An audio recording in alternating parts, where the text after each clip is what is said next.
Hey there everybody, welcome back to Twin Oaks Family Farm. It's Melissa and it's day 3 with this flock of 102 broilers. So just going to try to do kind of a quick video, just a brief update on how these chicks are doing, try to give you some close-ups on them and tell you the highlights of the management practices that we're using right now and what things we're looking for, and let you just get a look at the chicks because they're still cute. Still cute. It's day 3, and I don't think that Cornish Rock cross meat chickens stay cute for very long. So far they're still cute. But this flock is doing great. We're having some daytime temperatures that have been 60s and 70, and nighttime temperatures were pretty mild last night. The first night the flock moved in, it got down to 39 degrees. So that was a cool night for all of us. But then last night was a little milder. God, this one has a feather in its beak. I don't know if y'all can see that. So last night was a little milder. Today was pretty mild. But they do, of course, use the supplemental heat regardless because they need the ambient temperature to be about 95 degrees. So even though they are in a little building that is safe and secure and warm, we still need to provide the ambient heat to them in the supplemental heat in the form of the heat lamps. And you can see here, I do like being able to give you this visual right here because we can see the way that the chicks use the heat lamp. And so typically what we want to see when chicks do use a heat lamp is that they kind of position themselves so that they turn their tail in toward that beam of light, which of course the light is more or less a visual cue, whereby we know where the warmth is hitting, but what the birds are attracted to is the warmth. So so at any rate, they tend to turn their tail in toward the warmest beam coming down, and they basically form like a circle or semicircle around that beam of light. And that's basically how they utilize the supplemental heat. And when we see them doing that, and you can kind of see that here, when we see them doing that, we know that those heat lamps are pretty well adjusted for the space, height-wise, and we know that the birds are pretty comfortable with the ambient temperature. And in this case, we're working with the ambient temperature of the outdoor temperature and the supplemental heat combined. So you can kind of see how they more or less form a circle there. But as the outdoor temperature drops, they may form some more of these clusters like that, and that's not ideal. That's not really what we want.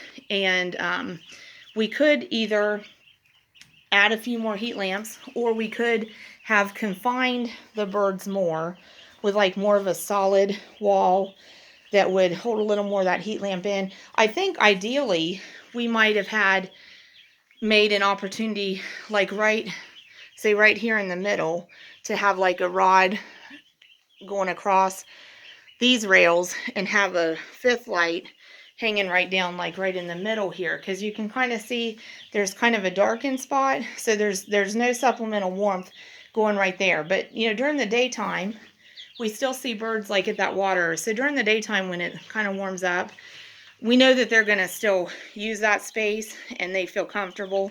But as the temperatures cool, they're going to be more right under where these heat lamps are. The camera has to work a little harder to manage focus in between that strong light and the dimmer light. So thanks for bearing with me. But that's why we also know like these waters there and there are going to get used more by these birds, and these feeders here in the center are going to get used more by these birds than like these ones further out, because those feeders and waters that are catching more of the warmth are going to be trafficked more heavily by the flock. So as far as well check here, this afternoon right before we were recording, we filled the waters. There's 4 of these single gallon waters in here, so we filled all those with fresh water. We also assessed how much feed had been eaten. So actually the 2 trays in the center there, had actually been emptied. And you can see back in this furthest back one, there's birds in it. But we start them off in the trays without those lids so that they just get the sense of where the feed is and to go to the tray and to eat out of it. And so we've added one lid to make sure that they are going to be willing to put their heads through those holes and get into the feeder that way and eat. So they're doing really well with that one. So definitely by tomorrow we'll go ahead and put lids on the rest of these. But you can see that they've eaten down half of that tray, so we will be adding more feed. But we had started with 6 of these little tray feeders, and we're on day 3, and we haven't really had to add feed. We've just condensed the feed down into these center ones as they've eaten that feed up. So we'll continue to do that, and then when they eat these all down and eat the 2 center ones down empty, we'll leave those, for last. And when they eat those down empty, then we'll refill all 6 again. And they'll be growing, so they'll be spreading out more and more. And so if we continue to have the cool nights, which we probably will, we may end up doing like another set of 2 lights here and another set of 2 lights there. So we could have at any given time, 6 to 8 heat lamps going for these birds, because they'll need more room to spread out and continue to be able to access supplemental heat. But what we really like about this space, and even though they have a lot of excess room in it, what we really like about a space like this is they have the supplemental heat there that they can get to and they can utilize. But when the daytime warms up a bit, and if they feel like they're getting too warm, they can also get away from it. So if you're raising chicks, that's kind of a fine line. You have to kind of balance that. We do need to provide supplemental heat. We do need to make it easy for our birds to get to it, and we do need to confine them somewhat so that they will stay near the supplemental heat and stay warm. But if they can't get away from it and they get overheated, it's going to roast them, and that's going to be immediately mortal for them.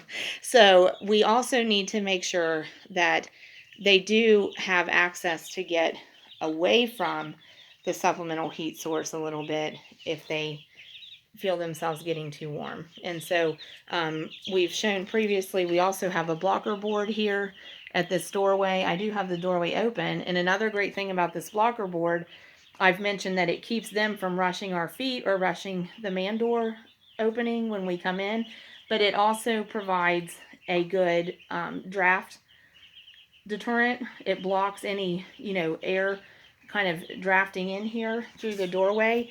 So if we want to be able to keep the doorway open for just improved airflow, we can do that.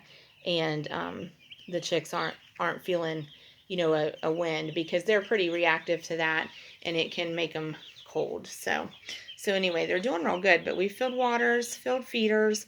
We took a pitchfork and just put the tines of it gently under the top layer of the bedding and just fluffed that. So we fluffed up the bedding for them. We started with 102 birds.